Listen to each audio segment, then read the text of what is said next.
From YourSix Studios. Today in this video I'm going to show you how to download apps on your Android phone. So you want to go to the Google Play Store. It's this little icon right here. It says Play Store. We can swipe up and then we can go to search right here, and we can just simply type in Play or Store, and we can see the symbol right here. And then open up the Google Play Store and we can find all our different apps under here. Games, we can search, and we can go to books too. So if we select apps, we can scroll on down and we can see the recommended apps. We can go to the top charts to see what is the most popular for the free apps right here. We can go to top grossing or top paid as well if we want to see those.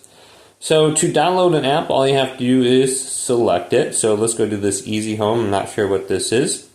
So we can just simply install this now, and it will install. So if it's free, you don't need to type anything in.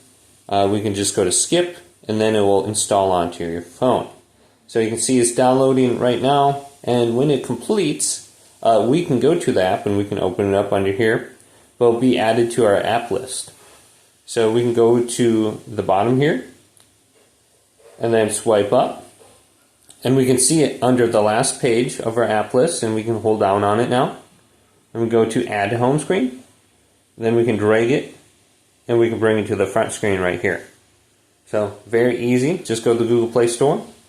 We can search for apps under here as well if we want to find something like TikTok or something like that. Hopefully this video did indeed help you out.